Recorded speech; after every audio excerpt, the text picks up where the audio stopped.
Assalamualaikum warahmatullahi wabarakatuh. Kami dari kelompok 2 akan mempresentasikan hasil diskusi kelompok kami pada mata kuliah dasar-dasar kurikulum.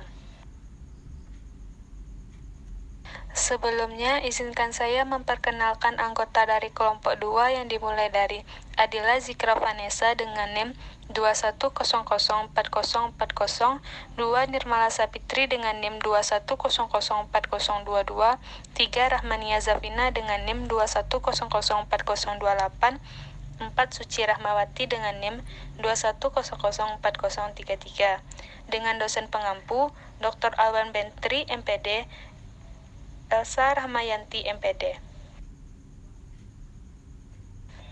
Baiklah, pada pertemuan hari ini kami akan membahas mengenai orientasi pengembangan kurikulum. Yang pertama, sejarah perjalanan orientasi pengembangan kurikulum di Indonesia. Yang kedua, berorientasi pada tujuan. Yang ketiga, berorientasi pada keterampilan proses. Untuk pembahasan pertama yang akan dibacakan oleh Suci Rahmawati.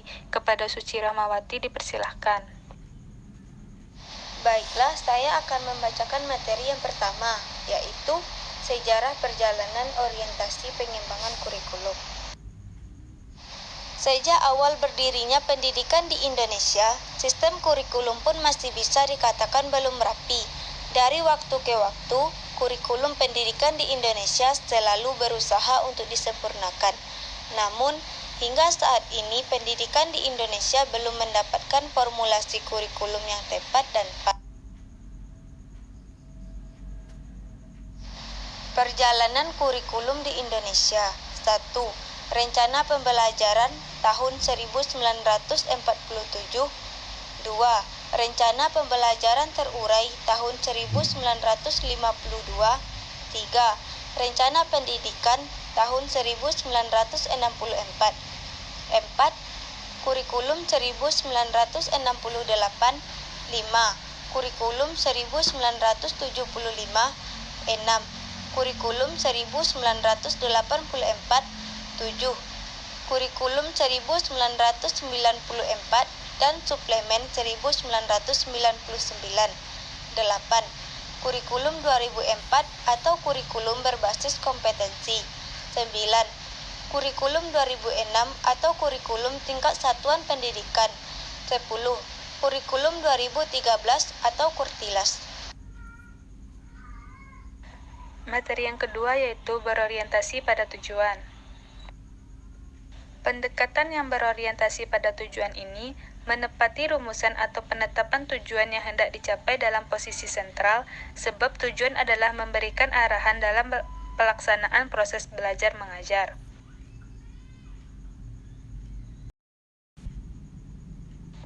Adapun kelebihan dan kekurangannya. Kelebihannya yaitu yang pertama, tujuan yang ingin dicapai sudah jelas dan tegas, sehingga bahan, metode, jenis-jenis kegiatan juga jelas dalam menetapkannya. Yang kedua, hasil penilaian yang terarah akan mampu membantu para pengembang kurikulum mengadakan perbaikan-perbaikan ataupun perubahan-perubahan penyelesaian yang diperlukan. Kekurangannya yaitu yang pertama, sulit. Yang kedua, merumuskan. Apalagi jika merumuskan secara operasional setiap kali melaksanakan kegiatan belajar mengajar. Yang ketiga, berorientasi pada keterampilan proses.